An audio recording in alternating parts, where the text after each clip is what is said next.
Encendemos el radar con política porque cerradas las inscripciones para las próximas elecciones, la carrera por llegar al Palacio Líbano se aprieta.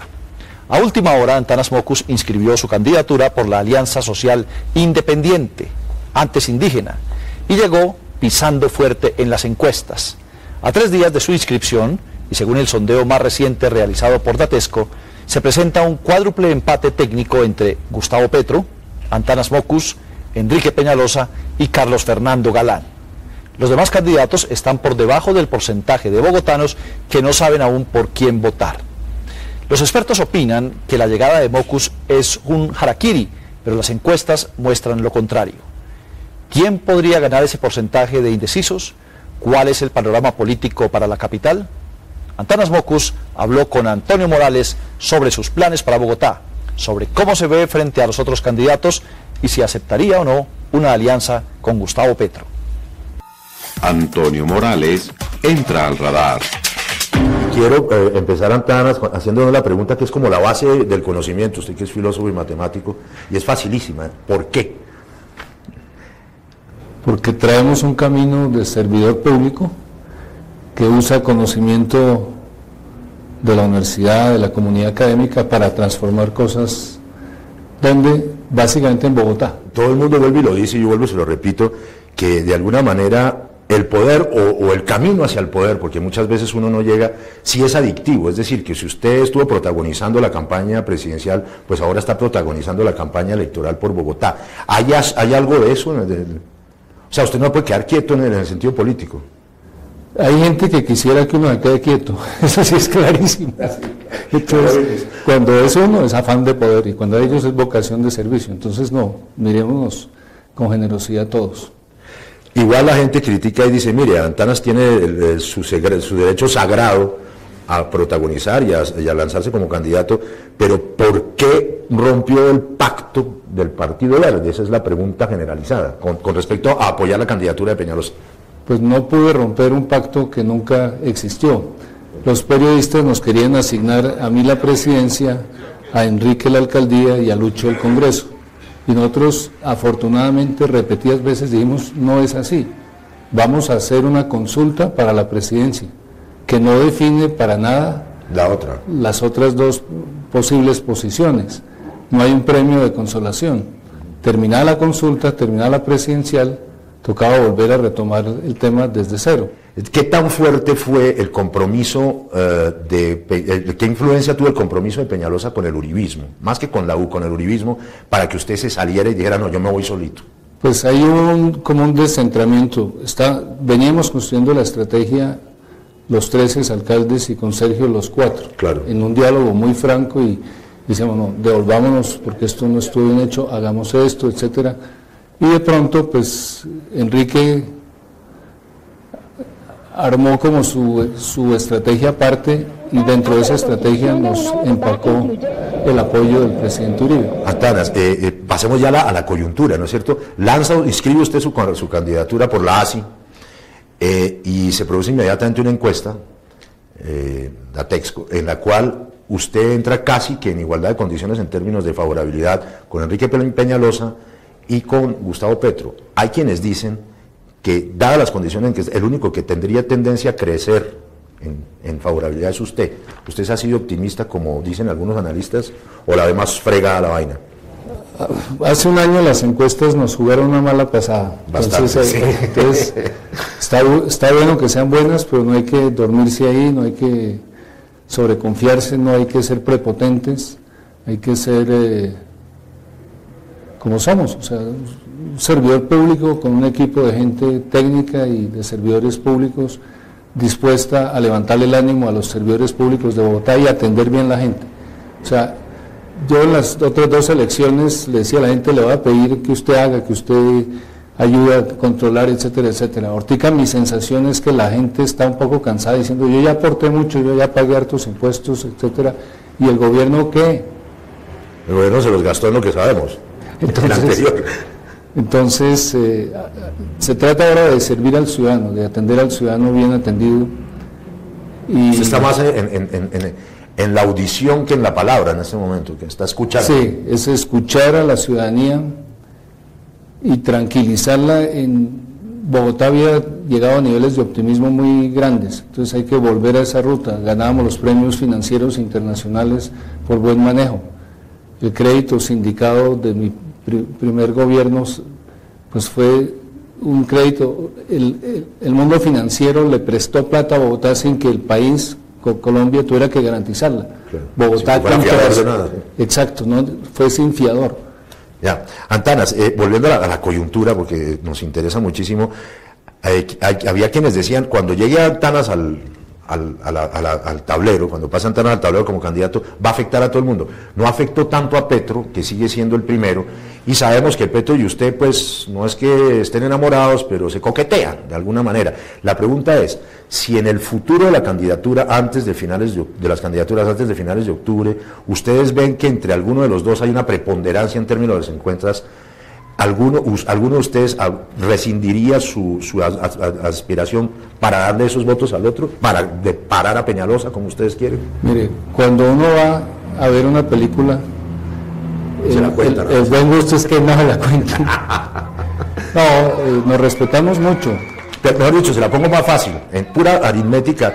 Si usted tiene 25 puntos en las encuestas y Peñalosa 20 y Petro 15, ¿Petro lo apoyaría? O si es al revés el que está arriba Petro, ¿usted lo apoyaría?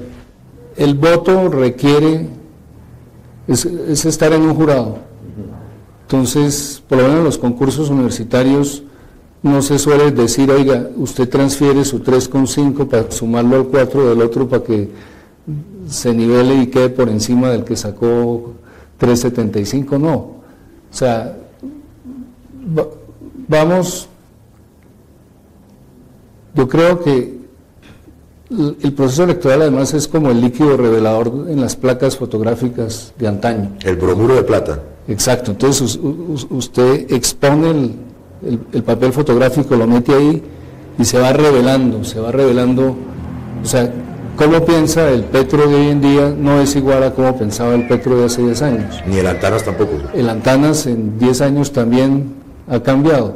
Entonces hay que dejar que el proceso electoral nos revele en lo que proponemos, que la gente palpe lo que queremos, lo que somos.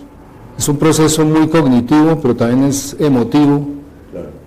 Y si mal no entiendo, Antanas, o sea, lo que usted está diciendo es, eso es posible no solamente en términos numéricos, sino en términos de si hay identidades también. Sí, pero dejemos la cosa completamente abierta. En todos estos temas uno es esclavo de lo que dice, a veces puede parecer displicente y no quiero serlo. Pero dejar las cosas abiertas en este tema es decir sí. No, dejar las cosas abiertas es no estar preso de ninguna declaración. Decir, no he dicho nada sobre el tema, usted no me sacó ni media frase, está tratando de analizar que sí, fíjese usted que sí. No, todo esto está todo abierto, eso sí, lo entienden los televidentes perfectamente. Sí, pero creo que la gente tiene derecho a escoger. Es decir, para mí, dentro de 10 años, el candidato le prohibirá hablar bien de sí mismo. Dueño de lo que calla y esclavo de lo que dice. Así es Antanas Mockus. Por eso, prefiere no pronunciarse respecto a una posible alianza con Gustavo Petro. El radar vuelve en unos minutos con más de este diálogo de Antonio Morales. Y al regresar, Antanas Mockus explica por qué la corrupción es el problema más grave de Bogotá y por qué los jóvenes son su principal objetivo para las próximas elecciones. Y también Tola y Maruja, por supuesto. Hoy te estoy ¿Y cómo sigue el Bolillo? Pobre Bolillo, le están pidiendo 3 renuncias. La opinión pública le pide que renuncie a la selección. La esposa le pide que renuncie a la moza. Y la moza le exige que renuncie al trago.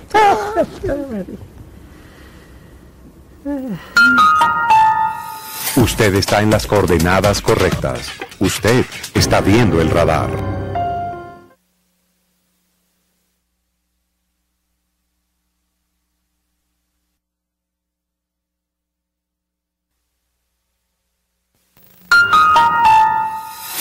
Estamos en el radar. Regresamos al radar con este diálogo de Antonio Morales y Antanas Mockus, el candidato de la Alianza Social Independiente que a 2 meses de las elecciones busca llamar la atención del electorado por sus propuestas en materia de competitividad y generación de empleo para la ciudad. Piensa Antanas que los bogotanos deben mejorar sus competencias laborales para poder ocupar mejores cargos. y pide que los jóvenes sean más emprendedores para ser fuente generadora de empleos. También opina que para mejorar la seguridad en la ciudad hay que meter la mano en las cárceles para evitar que quienes salen de pagar una pena vuelvan a caer en el delito. ¿Cuál es el problema más tenaz de Bogotá y usted cómo lo quisiera solucionar en este instante? Podría decir, haciéndome eco de todo lo que ha pasado recientemente, que es la corrupción. Ajá. La prioridad de acción me parece a mí que son los jóvenes. Estamos ante una generación que si se desencanta, se va a ir por caminos complicados. Delincuenciales, me encanta. Sí, entonces necesitamos rodear a los jóvenes, decirle, oiga, usted puede hacer mucho, usted puede ayudar mucho, pero la ciudad también puede interesarse mucho por sus decisiones. Está estudiado que un joven toma como 4 o 5 decisiones claves que marcan radicalmente su vida. Dejar de estudiar. Pero Antanas, si mal no entiendo... Embarazarse. Sí. Vincularse al mundo de la economía... O de la delincuencia. Vía legal o ilegal, exactamente. Pero estoy viendo que de alguna manera ese acento en los jóvenes sigue estando dentro de la dinámica suya y en su pensamiento pedagógico. Sí, sí, porque ahí, digamos, primero en Colombia yo siento, y lo estoy viendo en ejercicios que estoy haciendo, la gente quiere ser honrada. Uno quiere ser honrado. ¿Pero no la dejan? No, hay que crear la oportunidad. Hay que, por ejemplo, hay casos en que la papelería la tramitología es tan complicada que la gente termina haciendo trampitas. Pero fíjese usted que en Bogotá crear la posibilidad, como usted lo dice, tiene un nombre, empleo, ¿no es cierto? Porque sí, jóvenes, sí, sin empleo y sí. sin educación. Y por eso en los últimos días he estado trabajando con economistas y el equipo se está fortaleciendo mucho en el tema de competitividad y creación de empleo. Lo que he entendido hasta ahora de varias cosas que me han explicado es la importancia del acompañamiento. O sea, al joven hay que decirle sus ideas. Bueno, está el que ya tiene un pequeño negocio familiar y lo va a mejorar. Eso es un caso un poco más fácil. Pero ideas para nuevos negocios, déjese acompañar. Si tiene preguntas, venga y le digo, usted ya tiene en su casa o en su entorno un computador, venga y lo usamos para mejorar la productividad de la microempresa. Ahí hay un camino. Y está el camino fascinante y trágico de las competencias. En Europa toda la formación está empezando a empaquetarse en competencias. Una competencia es como un conjunto de habilidades para resolver problemas prácticos en un cierto margen de manera supremamente predecible. O sea que si tú tienes la competencia X y yo soy dueño de una empresa, cuando te contrato con total certeza de que tienes las habilidades X. ¿Y cómo hacer que en una ciudad como Bogotá, donde la mayoría de los empleados son subempleados o tercerizados, para que eso pueda ser factible? Pues hay que seguir trabajando. En otros países... Sin hablar del desempleo, claro. Sí, en otros países el que comenzó a impulsar la formación por competencias fue la universidad. En Colombia fue el SENA. Entonces las universidades miran las competencias por encima de los hombros cuando la clave va a ser...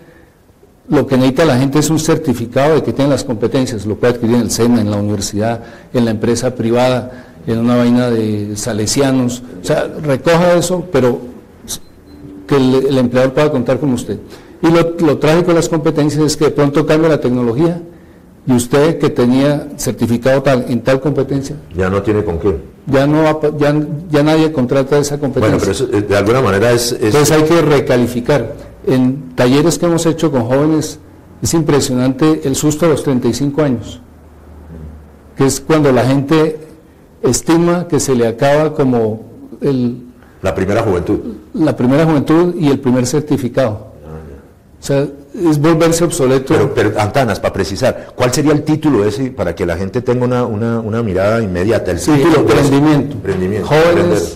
Acompañados en sus decisiones y orientados a emprender. Entonces, y esto abarca un porcentaje enorme de la población de la ciudad. Sí. Y ahí, digamos, lo mismo o parecido se hace con familias pobres. Antanas, y usted, lo que yo estoy entendiendo un poco de su manera nueva y vieja de ver el problema de la ciudad, es que usted sigue siendo holístico, es decir, usted une el emprendimiento a seguridad, a salud, a educación, viendo que todo tiene que ver con todo. Sí. ¿Es eso? Sí, pero además han trabajado por poblaciones. O sea, infancia, hay un dicho de los expertos multilaterales que es buenísimo: la mejor política de juventud es una buena política de niñez. Entonces uno dice, no, si usted quiere tener jóvenes zanahorios, que hagan deporte, que estudien, que les vaya bien en el sistema educativo, que sean buenos vecinos. Tiene que tener niños bien nutridos. Tener niños bien nutridos, chocholeados, atendidos, que quien da el amor sea el mismo que da la norma. Ese es un secreto clave. Si el papá es, aquí viene la norma, y la mamá es toda dulzura y todo cariño, las cosas no funcionan bien. La misma persona que da más amor tiene que decirle al otro ciertas cosas con cariñito. Pero por el otro lado también, la figura paterna también tiene que ser más autoritaria, tiene que ser más femenina, ¿no? Sí, exactamente. Oiga, bueno, hay cantidad de temas, pero pues no se puede, ¿no, Antanas? Yo iba a preguntar sobre seguridad, le iba a preguntar sobre... En seguridad el tema de reincidencia es absolutamente clave. O sea, el que va a la cárcel, hay que hacer algo para que cuando sale de la cárcel, algo le diga, mejor no vuelvas acá. Entonces, ¿qué se está haciendo ya en algunos sitios en el mundo? Se estudia la trayectoria de la persona y se le dice, se le hace una reunioncita después, ya mire, usted hoy sale de la cárcel. Por lo que sabemos de usted se va a ir a vivir a este barrio. Y va a hacer probablemente tales y tales cosas. Y va a hacer tales cosas en tal y tales compañías. Entonces hagamos un trato, no vuelva al mismo barrio, no tenga las mismas compañías, no caiga en las mismas actividades y no nos tendremos que volver a ver. Pedagogía. Oiga, Antanas, lástima que el tiempo no nos alcance porque pues está muy interesante, pero no me puedo aguantar las ganas de preguntarle sobre una imagen que vimos hace unos días. El alcalde de la ciudad de sus padres, de Vilnius, en Lituania, cogió un tanque de guerra y se lo pasó por encima a un carro que estaba mal parqueado. ¿Usted qué siente de esa metáfora un poco violenta pero al mismo tiempo divertida? ¿Usted haría eso en Bogotá? Pues ya haría una repetición y en ese mundo ya no sería creativo, ¿sí? ya no vale. Fue un gesto de creatividad. En YouTube se pueden ver las distintas fases. El hombre compró un Mercedes-Benz lujoso, lo parqueó mal parqueado. Era de él, sí, porque si no... Delito. Entonces, pues ahí comprometió parte de su patrimonio, consiguió prestado un tanque del ejército, que lo parqueó a la vuelta, él se vino en la escotilla, o sea, él no maneja el tanque dentro del... Lo va dirigiendo, sí, claro. Pero lo va dirigiendo y va con una sonrisa, como... Entonces la primera vez que lo ve uno lo imagina que fue un gesto de rabia infinita contra estos dueños de carros que no respetan las ciclas. Pero luego uno descubre que fue algo construido para sembrar un repertorio imaginario. O sea, obviamente que a nadie le van a pasar un tanque por encima por parquear mal. Muchas gracias y buena suerte. Muy amable.